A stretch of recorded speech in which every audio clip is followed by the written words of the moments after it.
A powerful and personal mission to tackle the growing crisis of teen mental health and suicide. After losing his son Will to suicide, one father turned tragedy into action, working to save other families from the same pain. Former relief pitcher for the Boston Red Sox, John Trautwein, founded the Will to Live Foundation to break the silence and bring hope to young people. Joining us now to share his story and also his mission is John right here. Thank you so much for joining us this morning, John. No, thanks for having me, Angela. Well, you have turned really a deeply personal tragedy into a nationwide mission. When did you realize, what was the moment that you realized that you had to do something, not only to honor your son, but also to help other families?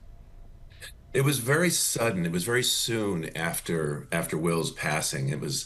He passed on a Friday 15 and a half years ago. And we were so shocked by his suicide death. We thought he was perfect. He was big and strong and healthy and successful in all walks of life. He was very popular. He had a lot of friends, and we just thought he was a wonderful, happy young man.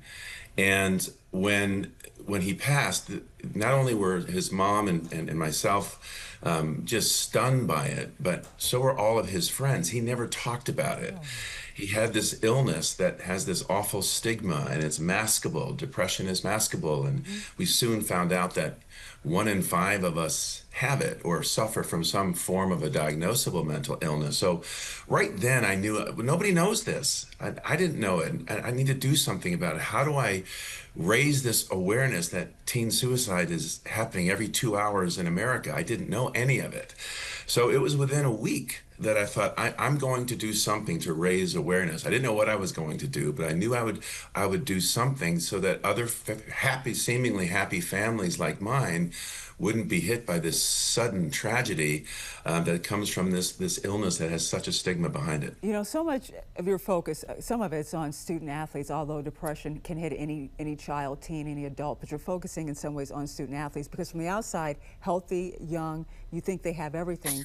What do you think is going on behind the scenes with some student athletes, or even teens who look like they have everything that we may not see, and how do you reach them?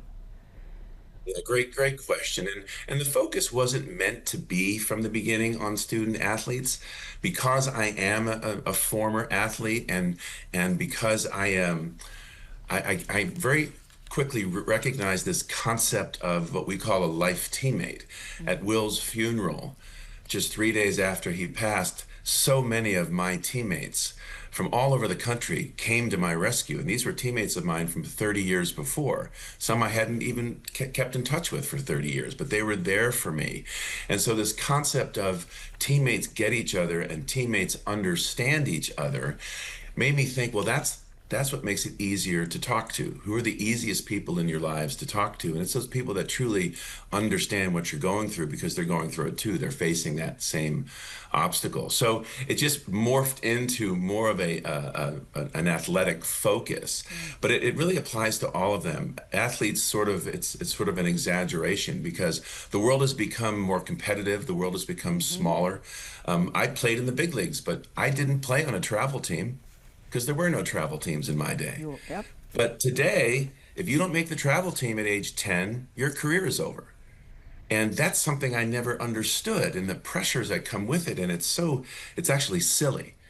And I just wanted to make sure that coaches and parents understood that it's okay that they don't make the travel team when they're 10. It sounds like because the world will allow you to grow and get bigger and stronger, but the pressures of it are so different than when I was growing up or when we were growing up, and that was really eye-opening to me. You know, in some ways it sounds like you're saying that we should all be each other's teammates, but especially for these young kids. What is your organization doing to reach some of these kids? How is it put into action? Yeah, great question. You know, we're relatively small. We're in Atlanta. My speaking is probably the main area of raising the awareness. I speak all over the country. I'm speaking to schools. I'm speaking to universities. I'm speaking to corporations. I'm speaking to church groups and youth groups, right?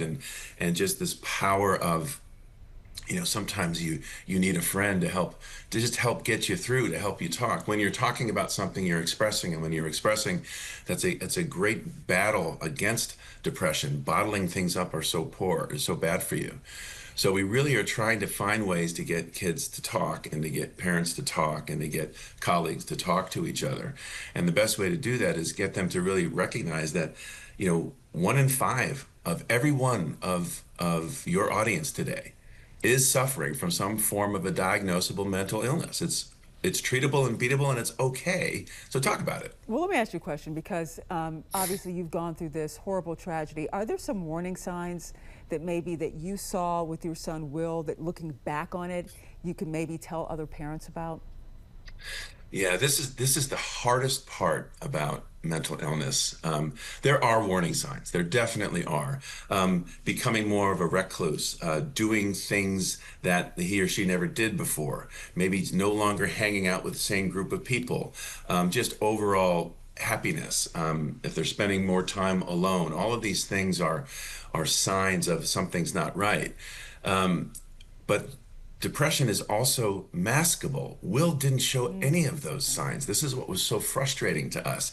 We went to all of these counseling, and they were telling us all of these signs, and said, Will didn't have any of those. The only one that he did was he wasn't sleeping well. And that's an important one. Okay. And so we thought, okay, well, let's tone down your screen time. Let's try to get to bed a little bit earlier, all these kind of things. But we probably should have taken that more seriously. When you wake up at 2 in the morning every night, and you're struggling, it's a very, very difficult time. And so the signs of suicide is a very interesting dilemma, because they can be masked. So this is why it's so important to just really pay attention, and get them to talk. How are you doing? Right? Do you have any friends that are struggling? Sometimes getting them to talk about other friends makes you're showing that you understand that they could be struggling. We as parents want them to be okay right away. Right. But thank you so much, President and co-founder of The Will to Live, John Trautwein. Thank you so much for what you're doing, and also joining us to talk about your son. My pleasure, Angela. Thanks for having me. And remember, if you or someone you know needs help or is struggling with suicidal thoughts, call or text. You can see it right here, 988, to speak to someone at the National Suicide and Crisis Lifeline, 988.